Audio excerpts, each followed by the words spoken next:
কালিয়াগঞ্জের বরুণা এলাকায় এক বৃদ্ধের গলায় ফাঁস দেওয়া ঝুলন্ত মৃতদেহ উদ্ধারের ঘটনায় চাঞ্চল্য ছড়িয়েছে। মৃতের নাম গাবলু রায়, বয়স 62 বছর। সোমবার দেহটি ময়না তদন্তের জন্য রায়গঞ্জ মেডিকেল কলেজ ও হাসপাতালের মর্গে পাঠায় পুলিশ। পরিবার সূত্রে জানা গিয়েছে, রবিবার বাড়ি ফাঁকা থাকার সুযোগে বাড়ির একটি গাছের গলায় ফাঁস দিয়ে আত্মঘাতী হন ওই বৃদ্ধ।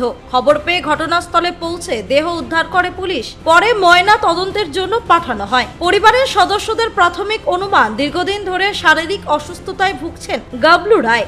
সেই কারণেই মানসিক অবসাদ থেকেই তিনি আত্মঘাতী হয়ে থাকতে পারেন বলে পরিবারের দাবি। যদিও মৃত্যুর প্রকৃত কারণ জানতে তদন্ত শুরু করেছে কালিয়াগঞ্জ থানার পুলিশ। এদিন মৃতের আত্মীয় সুবোধ রায় বলেন,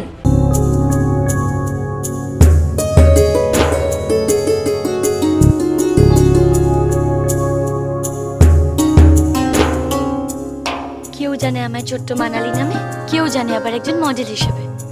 আজ আপনারা আমায় চেনেন শুধু একটাই নামে, মৌরি। জীবনে চলার পথে সবকিছু বদলেছে, শুধু বদলায়নি শ্রী ঢাকা জুয়েলার্সের গয়না। Shri Dhaka jewellers, A star of stars. আপনার নাম? সুবোধ রায়। কে মারা গেছে? আমার পিসো। কি নাম? গাবালু রায়। কি নাম? গাবালু রায়। বয়স কিরকম? বয়স 62। কিভাবে মারা গেল? ফাঁসি দিয়ে। ফাঁসি দিয়ে বলতে কিসের সঙ্গে ফাঁসি দিল? গাছের সঙ্গে, গাছের ডালে। কখন? বিকাল 3:30টার দিকে, 3টা 3:30টার দিকে। কালকে? হ্যাঁ, কালকে। আপনারা জানতে পারলেন কি করে? আমাদের বাড়ির ছোট ছোট বাচ্চাগুলো ছিল, তারা দেখে, তারা আমাদেরকে বলে, তারপরে যাই দেখে ফাঁসি লাগে ঝুলে আছে।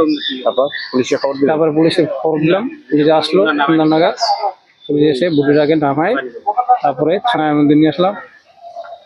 কেন এরকম করলো কিছু বোঝা যাচ্ছে? এটা বোঝা যাচ্ছে না, দীর্ঘদিন ধরে অসুখে ভুগছিল, ওই কারণে হতে পারে। কিন্তু আপনারা বুঝে পাচ্ছেন? আমরা বুঝতে পারছি না। বাড়ি কি তখন ফাঁকা ছিল? হ্যাঁ, বাড়ি ফাঁকা ছিল পুরো। ওনার কে কে আছে? আর ওনার একটা ছেলে আছে, আর ছেলে ছাড়া কেউ নেই।